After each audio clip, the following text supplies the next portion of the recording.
My July 6th letter to the Watertown tab brought the ADL's position regarding the Armenian genocide to the attention of Watertown's No Place for Hate and Town Council.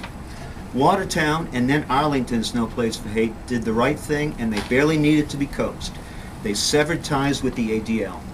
They knew that the ADL's denial of the genocide and lending its strength to the Turkish state to defeat congressional affirmation of another people's genocide was morally indefensible and made ADL an unfit sponsor for No Place for Hate. The question may appear to be about the Armenian genocide, but it isn't. It's about all genocides. It's a human rights issue.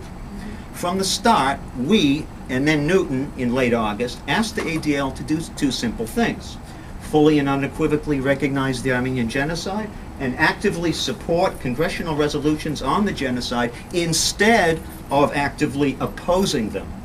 That is, undo the damage the ADL has done to the issue of human rights, genocide acknowledgement, awareness, and prevention. Only then would the ADL qualify to sponsor No Place for Hate again. The ADL has complied with neither request. Incredibly, the ADL's alleged acknowledgement on August 21st was actually a thinly disguised denial.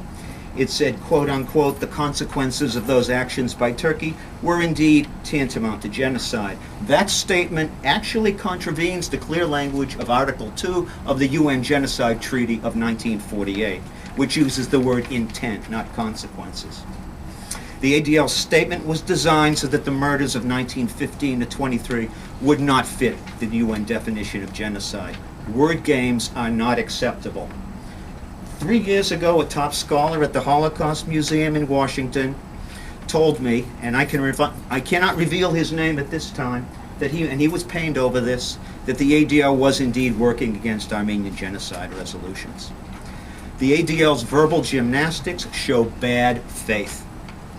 As for the ADL's request for 2 or more months, my letter to the Watertown tab was published 2 months ago already. Foxman wants another 2 months? No. The National ADL will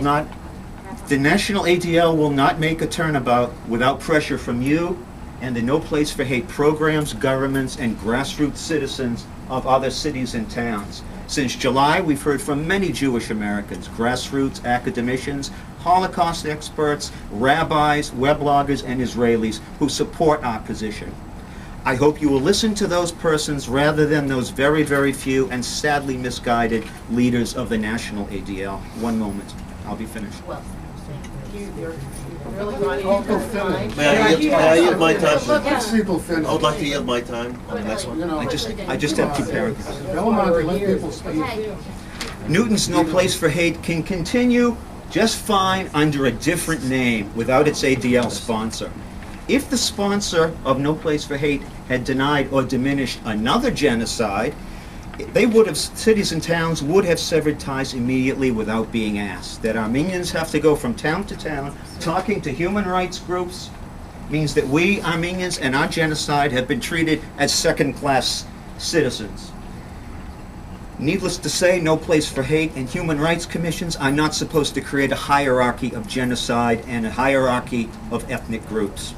I hope the Newton Human Rights Commission, in conclusion, will remain faithful to its mission and agree that the Newton No Place for Hate must sever, not suspend, not think about, not sleep on, because we Armenians have had it up to here with euphemisms, sever their ties to the ADL. Thank you.